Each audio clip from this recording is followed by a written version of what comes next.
don't forget to subscribe for more reviews. Please also like. Thank you.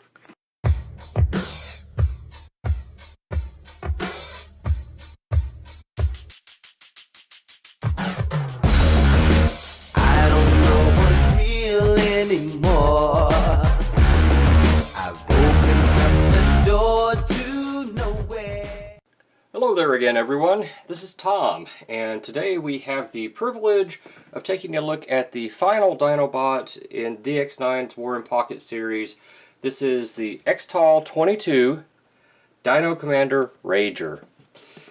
And I really like the artwork on these boxes. I mean, they look like G1 stuff, and I remember I'm old enough to where I was actually collecting G1 back when I was a kid, and I like that little piece of artwork right there. I do. Words and things, yeah, that's pretty much the box. Opening the box up. Now, I know I'm coming late to this review, but this is the last one of the 5, so bear with me. Empty box. He comes in a clamshell, kind of like their Snarl did. He's all wrapped up in plastic, which I guess my little plastic bag here has ripped, but that's okay. I put the Autobot symbol on there from Repro labels, so toy hacks, whatever you want to call them. Let's see here. He comes with a sword. He comes with his classic double barrel rifle. He comes with 2 additional accessories. He comes with this the mind control helmet thing that he uses in that one episode where he transfers all of his mental capacity to Computron, and he comes with a little crown because you can't have a Grimlock without a crown. Lastly, he comes with, this is the instructions. Right here.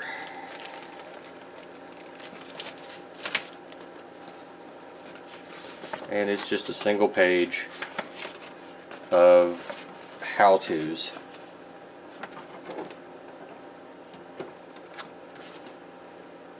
So, yeah, that's his instructions, that's his directions. So let's take a look here at Grimlock. Let's go over his size, his scale, his accessories, and his articulation in this mode. As you can see right here, he's got pretty little blue eyes. He's got silver painted teeth. This is yellow plastic. Again, repro label. He's got some, it's almost blood red right here. This comes through.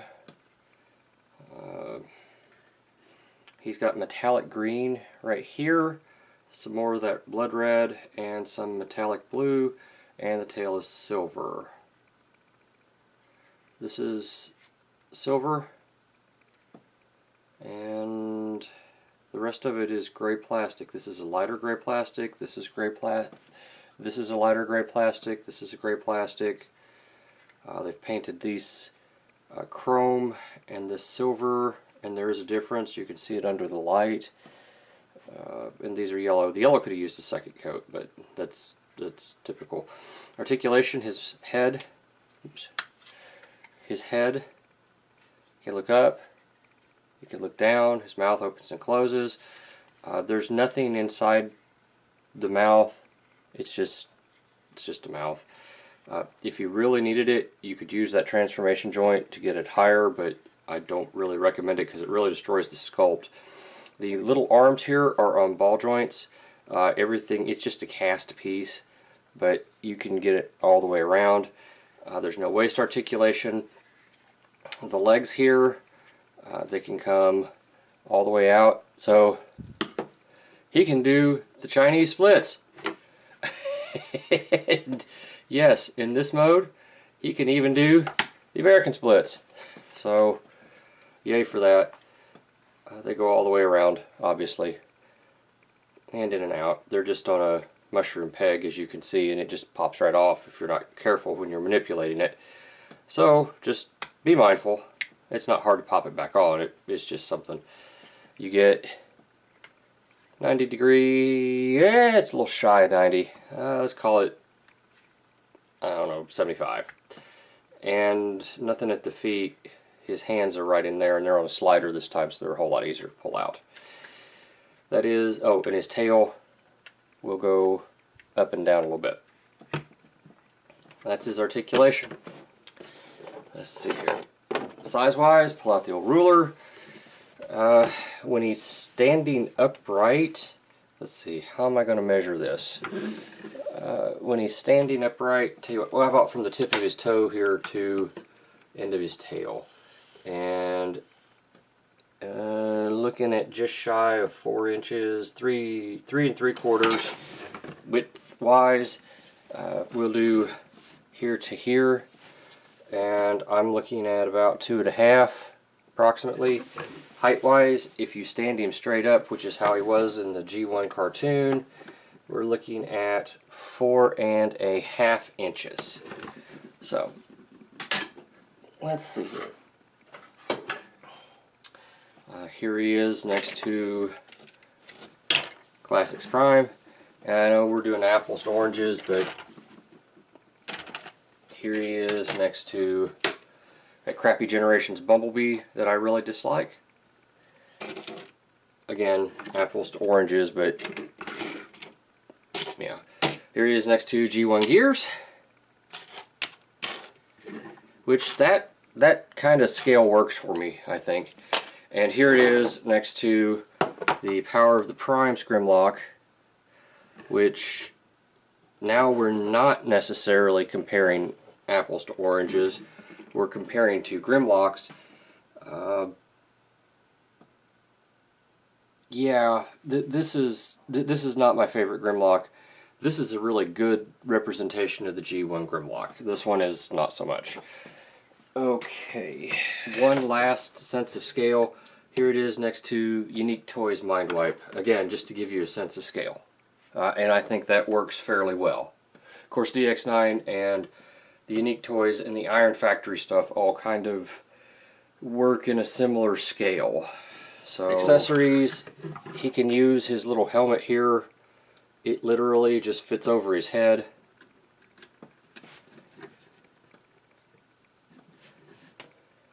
Yay, he's got an accessory. You can store the gun right back here if you dig that kind of look. I haven't found a place for the crown. If you really feel the need, you can stick the sword straight out of his back. So there's always that. And like I said, I haven't found a place for the crown yet.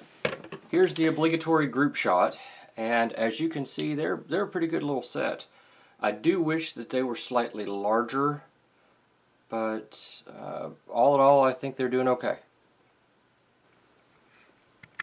Transforming this guy can be extremely problematic because of the tightness and the lack of clearance in some areas. If you don't know what you're doing, you're going to chip some paint. I've left him I've left him intentionally kind of half transformed, not all the way squeezed together, because it's just a pain in the ass. I mean, there's just no other way of explaining it that is nicer. It's a pain in the ass.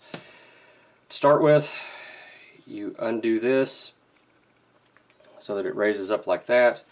Open these up after you move the arms out of the way. And I have stress marks on my things here. Move them as far back as you can get them. This piece collapses over these black pieces here, and you've got to kind of move that up, move these out, and you got to get it out so that it moves up this way. Okay, separate your legs. Now it is kind of unique how they do the tail here. Pull this around like that so that it comes like this, the tail. move this piece down, move this piece in, and move both of them together. And that makes up his inside of his leg. Then take this and rotate it around so that it faces basically his back, which will be his front. Alright, same thing again. Push this that way, push that in, and pull the leg down and push it the rest of the way in. Rotate at the thigh so that both legs are going to work with his crotch here the way that it's supposed to. Okay, so we want to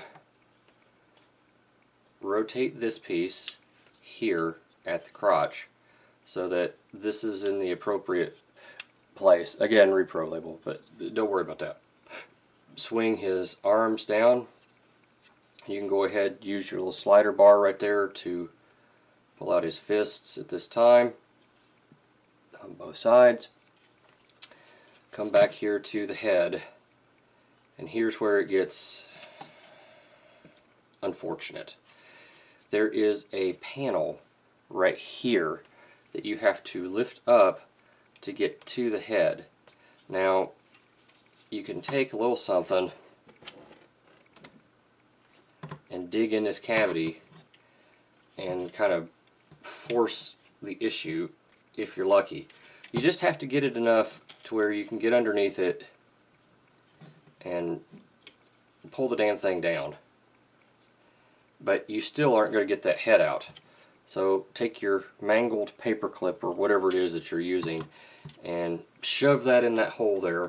Get in there, take it like it, and pull out the head. This head will tuck into this cavity right here. Okay, this rotates, it moves around, and there's a clip right here, if you can see it, that actually clips in right here. And let me tell you, it is tight, and fold this back down over his neck. If you want to, if you're going to keep him in Dino mode, or robot mode, you can go ahead and clip this around and over that Dino head, and you'll be just fine. Me personally, I'm not going to rotate the head around, and since I'm not going to, well, I guess I'll clip that in here in a minute, but you can move the arms however you want to, and that is his transformation. So here he is in bot mode. Accessory wise, his crown has a little notch in it, and you just have to find the right place to put it, and it will go. It's got a place for his horns.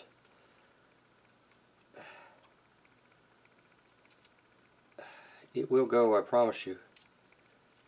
I just have to, you just have to, there are grooves there for the little horns that are on his head, and you just got to fit those in place and get everything adjusted properly.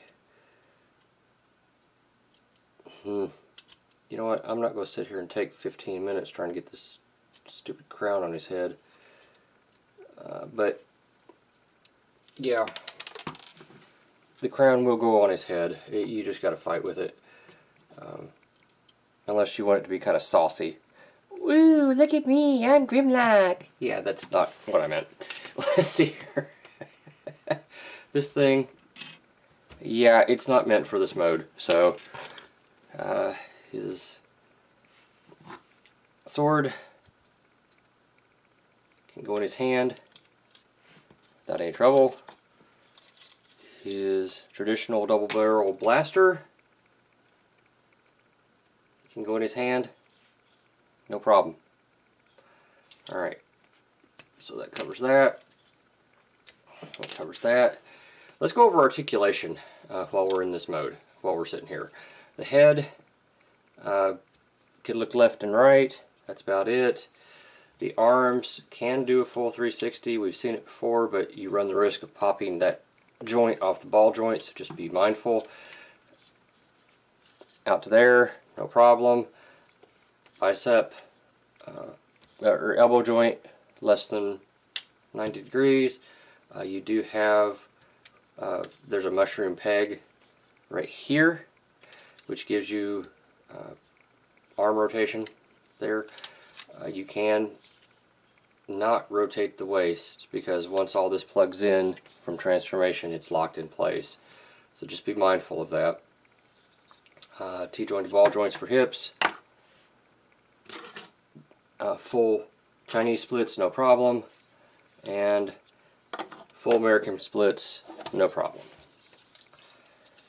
Thigh swivel, mushroom peg right here, gives you full thigh swivel. You also have a cut here, so I mean you can do a lot with his upper leg.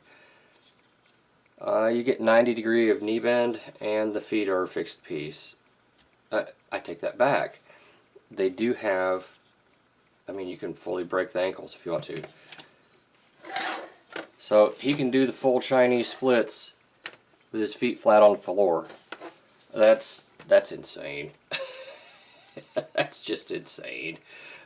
Silver paint right here, that metallic green, the blood red, and that's like dark blood red. It's not arterial blood.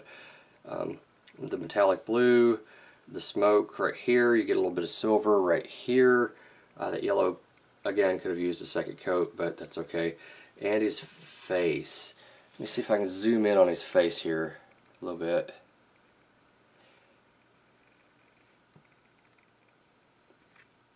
Oh, that's a little bit too much. Okay, so his face.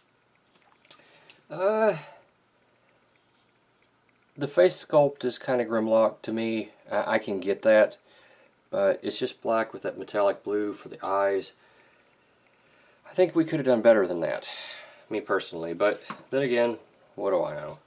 So that covers articulation, and now I guess all we need to do is a size comparison, don't we? Yeah, because people like size comparisons. Let's see here. In this mode, he stands 4.5 approximately. Since we have to throw in these wings here and they can't really move back, I'm going from here to here. 2.5 approximately deep, and width wise should not change. It is still 2.5.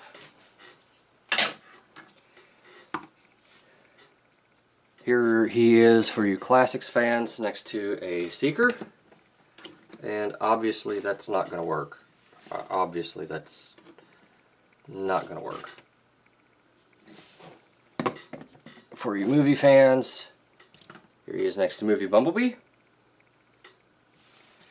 For you animated fans, here he is next to RC. For you Beast Wars fans, here he is next to our good friend Quick Strike. That would kind of work. And lastly, here he is next to my Nemesis Prime Legend Scale.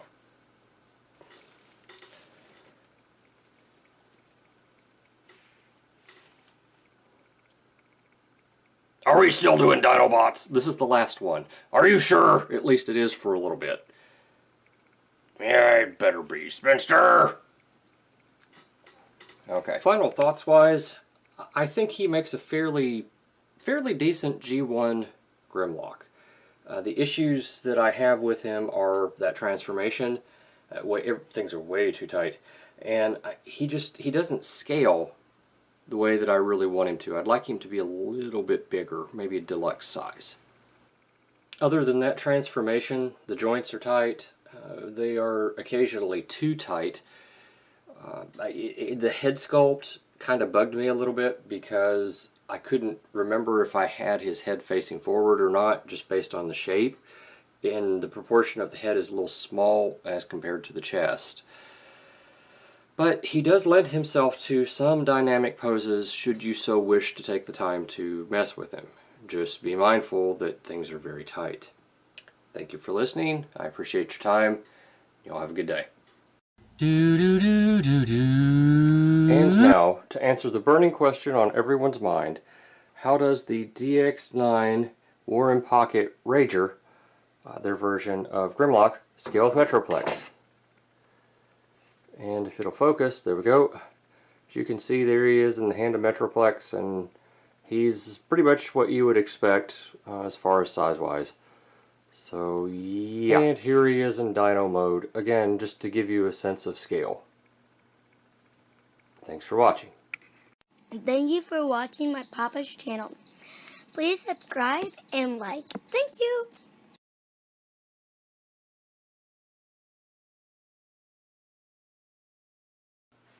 So there they are, the DX9 Dinobots with Toy World Devastator.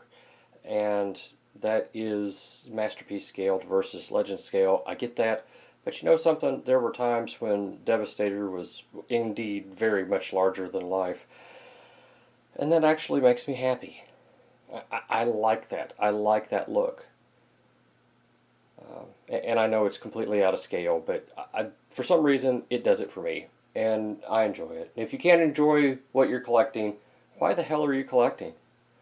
So, again, thanks for watching. See you in the next video.